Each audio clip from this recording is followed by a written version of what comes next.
नमस्कार बॉस, स्वागत है आपका। मैं हूं आपके साथ नेहा दुबे और सब बात होगी महंगाई की मार की। देश पर लगातार महंगाई की मार पड़ती जा रही है।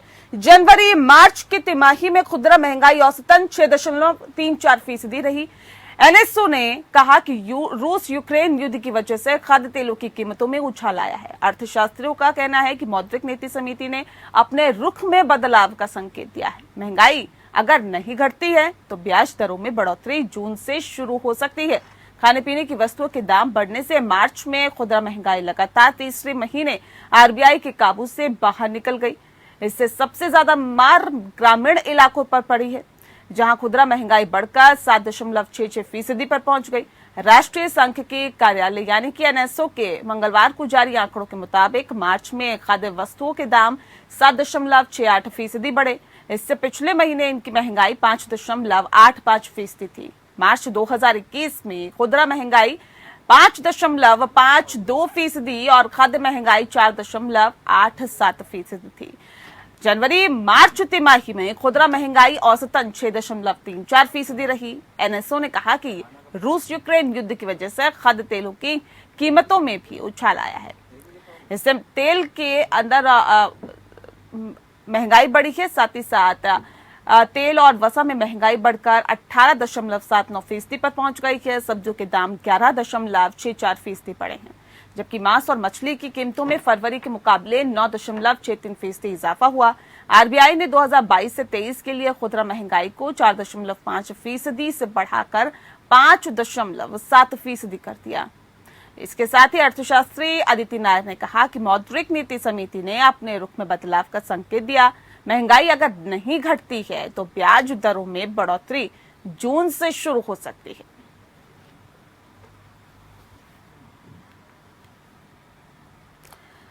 तो महंगाई की मार आम जनता को पड़ रही है और ऐसे में आम जनता के ऊपर जब महंगाई की मार पड़ रही है तो जनता पूछ रही है क्या यही है अच्छे दिन, क्योंकि अच्छे दिनों के वायदे किए गए थे, सपने दिखाए गए थे कि जल्द ही अच्छे दिन लौटेंगे। 2014 से मोदी सरकार केंद्र की सत्ता पर काबिज है, लेकिन सवाल वही कि क्या अच्छे दिनों का पैमाना यही है, परिभाषा यही है? अगर यही अच्छे दिन है तो आखिर जनता अब जाए तो जाए कहां?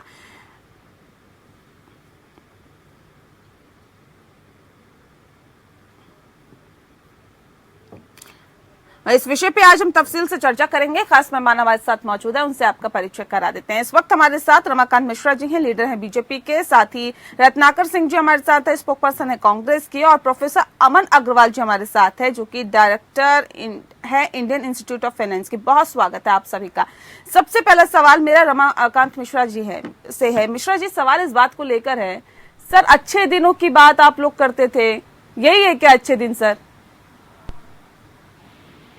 अच्छे दिन अभी भी हैं, ऐसा नहीं है जो कि अच्छे दिन नहीं है, लेकिन एक महंगाई को एक विषय बना करके अगर आप कहेंगे जो कि अच्छे दिन नहीं है, ऐसा नहीं मैं मानता हूँ। पहली बात। दूसरी बात जो है, जिस तरह की अभी जो परिदृश्य है, हालांकि हमारे विश्लेषक बैठे हुए हैं अमन जी, इस चीज को बिल्कुल मानने में कोई गुरेज नहीं करेंगे, क्योंकि जिस तरह से वैश्विक परिस्थिति अभी बनी है और जो अनुमान लगाया जा रहा था वो निश्चित तौर पर वो जो डिसरेगुलराइज हुआ है उसमें जिस तरह से एक उतार चढ़ाव देखने को मिला है, निश्चित तौर पर अगर अंतर्राष्ट्रीय स्तर पर अगर कच्चे तेल का जिस तरह से दाम बढ़ा है, घटा है, जिस तरह से उसकी जो आपूर्ति के ऊपर में जो प्रभाव पड़ा है, ये वो अब सब असर कर रहा है निश्चित तौर पर। इसमें कोई दो मत नहीं है। जो कि सब्जियों के दाम भी बढ़े हैं, जो महंगाई दर, हालांकि आरबीआई ने जो अपर लिमिट रखा हुआ था वो 6 के आसपास रखा हुआ था, लेकिन वो 6 आज शायद 9.5 की मैं मीडिया रिपोर्ट पढ़ रहा था, मैं 6.95 के आसपास के लगभग करीब ये था। तो निश्चित तौर पर देखिए, ये चीज थोड़ा सा हम लोगों को भी समझना पड़ेगा,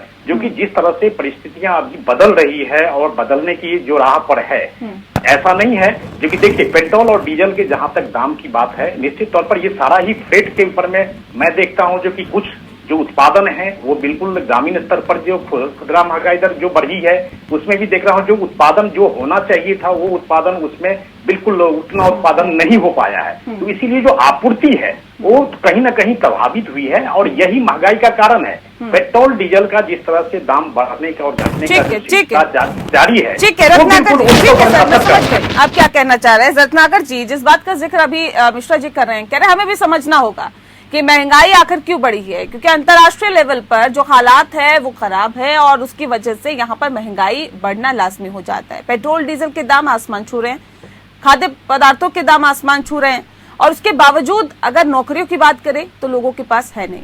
कोरोना काल के बाद क्या हम अभी उस हालात पर पहुंच गए हैं कि इस महंगाई का सामना कर पाए? अगर हाँ तो फिर आप लोग क्यों बार बार प्रदर्शन कर रहे हैं, हाय महंगाई करे जा रहे हैं? नेहा जी, मुझे थोड़ा 2 मिनट का समय दीजिएगा, मैं मिश्रा जी की सारी बातों का डिटेल से जवाब दे देता हूं। देखिए, आज ये रोना रो रहे हैं, अंतर्राष्ट्रीय बाजार में जो कीमत बढ़ रही है उसका रोना रो रहे हैं, लेकिन ये सच्चाई से ये जुदा है। अगर आप देखेंगे तो मैं आपको कुछ आंकड़े बता देता हूं जिससे कि आप समझ सकती हैं कि ये किस तरह से जनता में झूठ फैलाने का काम कर रहे हैं। ये रूस और यूक्रेन वार का जो रोना रो रहे हैं वो किस तरह से झूठ फैला रहे हैं। 2014 में जब क्रूड ऑयल की कीमत $105 प्रति बैरल थी तो उस समय पेट्रोल की कीमत 71 रुपए थी और आज क्रूड ऑयल जो है 100 रुपए के नीचे है और फिर भी पेट्रोल की कीमत मुंबई जैसे शहर में 120 रुपए के करीब है। तो आप सोच सकती हैं कि जब क्रूड ऑयल के दाम ज्यादा होते हैं तो भी यूपीए शासन काल में हम लोग सस्ता देते थे, लेकिन आज ये क्रूड ऑयल के दाम कम है फिर भी ये महंगा दे रहे हैं। और ये तो रही बात अभी बिलो $100 पर बैरल है। कुछ महीने पहले ये $65 पर बैरल थी। जब दाम कम होते थे क्रूड ऑयल के तो ये क्यों नहीं दाम कम करते थे, क्यों नहीं जनता को राहत पहुंचाने का काम करते थे? आज ये रोना रो रहे हैं कि यूक्रेन और रशिया में युद्ध चल रहा है, इसकी वजह से क्रूड ऑयल महंगा हो गया और हम महंगा डीजल और पेट्रोल सप्लाई कर रहे हैं। देखिए, ये किस तरह से मैनिपुलेट करते हैं चीजों को। मैं आपको एक और चीज बता देता हूँ। चुनाव के पहले ठीक प्रधानमंत्री जी आते हैं और कहते हैं कि 5 राज्यों के चुनाव से पहले कि पेट्रोल और डीजल के दाम कम कर दिए गए, पेट्रोल में 10 रुपया और डीजल में 5 रुपए कम कर दिया गया। और 5 राज्यों चुनाव होने के बाद 133 दिन तक ये लोगों ने प्राइस में लॉकडाउन किया था, मतलब कोई प्राइस बढ़ेगा नहीं। तो 133 दिन के बाद ये फिर से प्राइस बढ़ाना शुरू करते हैं और जो इन्होंने डिस्काउंट दिया था, जो राहत पहुंचाई थी जनता को चुनाव से पहले, जनता को छलावा दिया था, वो चुनाव के बाद भी 10 रुपए बढ़ा दिया गया। तो ये चुनाव के ठीक है, क्या इसके लिए अंतर्राष्ट्रीय लेवल पर जो परिस्थितियां बनी हुई है वो जिम्मेदार है? अमन जी का रुख कर लेते हैं। अमन जी, क्या वाकई जिस बात का जिक्र अभी मिश्रा जी कर रहे थे उससे कितना इत्तेफाक रखते हैं आप? देखिए, जो महंगाई दर आई है करीबन 7%, 6.95% की मानी गई है मार्च 2022 में। अगर उसका हम ब्रेकअप देखें तो उसमें ज्यादातर चीजें जो है ऐसी हैं जिसमें इनडायरेक्ट इम्पैक्ट आता है ऑयल और पेट्रोल का, जैसे कि ऑयल है, वेजिटेबल्स हैं, फूड इंडेक्स है, इस तरीके से मीट फिशेज हैं, बिकॉज एक जगह से फैलाया जाता है। और फ्यूल का भी इन्फ्लेशन 7.5% के करीब आता है। ये आज का इन्फ्लेशन नहीं है जो हमें देखने को मिल रहा है, जो हमारी मार्केट में आ रहा है। ये करीबन 2 से 3 महीने से जो तेल के दाम बढ़ते जा रहे हैं और पहले भी बढ़े हुए थे, उसका देखने को मिल रहा है। जहाँ तक तेलों के दाम की बात है, ये तेल के दाम कंट्रोल किए जा सकते हैं। सरकार के पास बड़े सारे तरीके हैं इनको कंट्रोल करने के और एक आम आदमी को ना ही इसकी कोई मुश्किल हो और ना ही ये आंकड़े बिगड़े।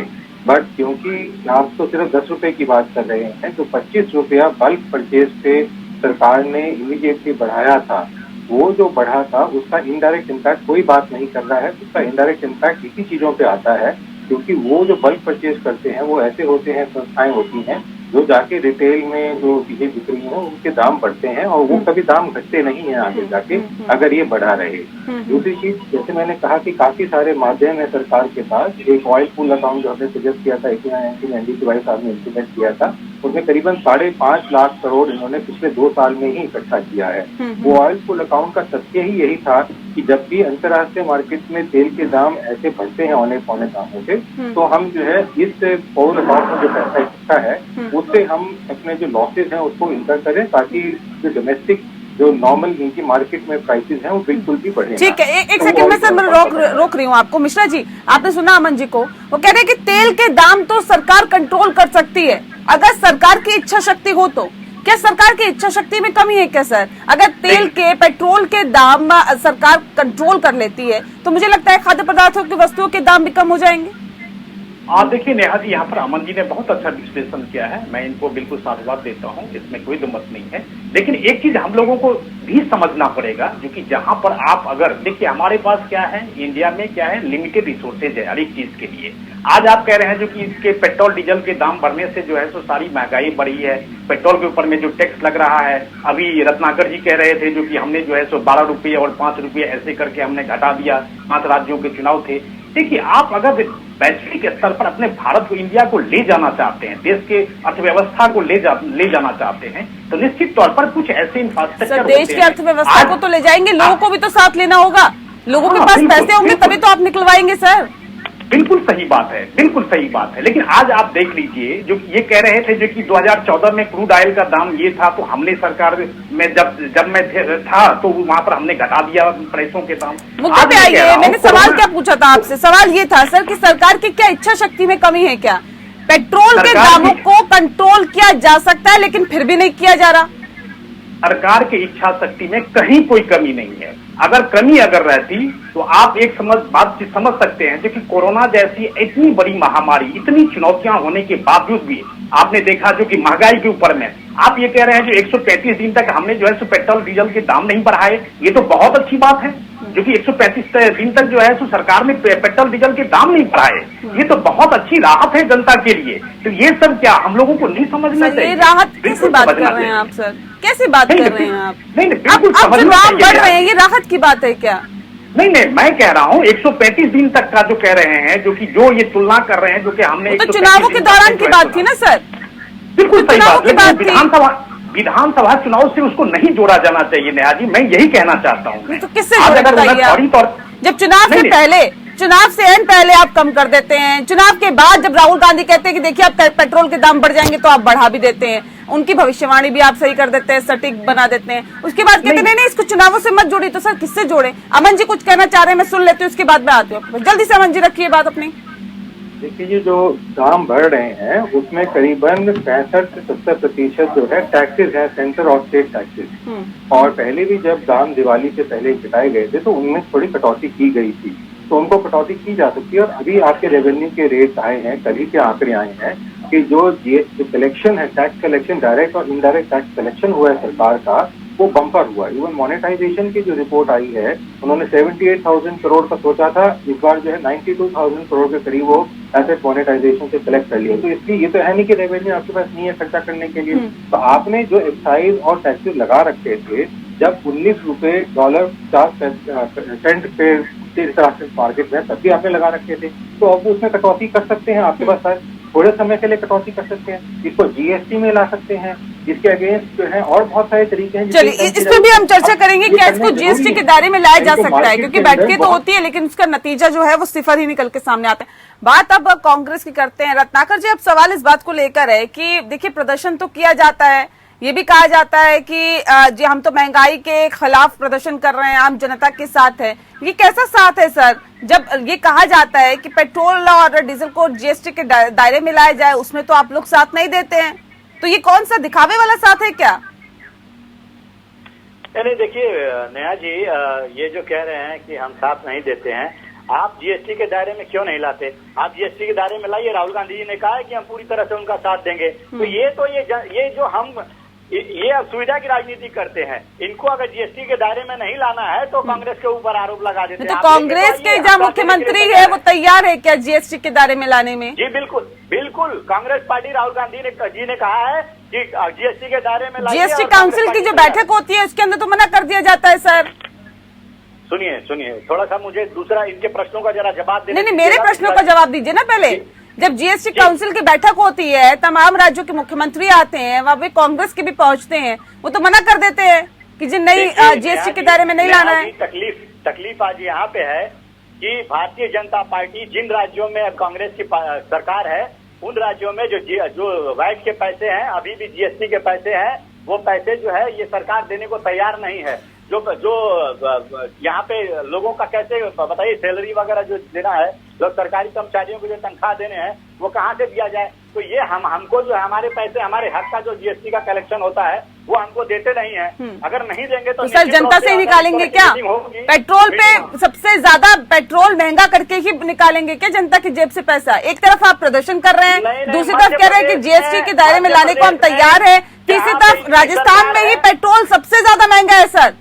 मध्य प्रदेश में जहाँ पे इनकी सरकार है वहाँ पे पेट्रोल सबसे महंगा है, आप आंकड़ा उठाकर देख लीजिएगा।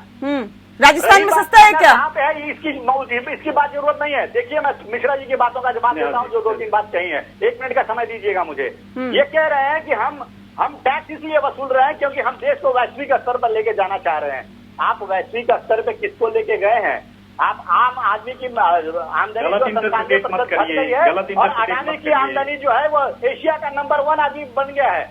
आप सोचिए, एक्साइज ड्यूटी के रूप में इस सरकार ने 26.5 लाख करोड़ रुपए जनता के पॉकेट से पैसे लूटे हैं और 10.86 लाख करोड़ रुपए इन्होंने अपने पूंजीपति मित्रों पे माफ किए हैं। तो जनता से जो पैसे टैक्स को वसूल कर रहे हैं ये कहाँ पे जा रहा है? ये इन्हीं पूंजीपति मित्रों का ये लोग माफ कर रहे हैं। तो ये देश को वैश्विक स्तर पे लेके जा रहे हैं कि अपने पूंजीपति मित्रों को वैश्विक स्तर पे लेके जा रहे हैं? ये मुझे भारतीय जनता पार्टी के मित्र बता दें। तो रही बात कोरोना का, ये टीका फोड़ते हैं कि कोरोना की वजह से ये बेहाल हो गया।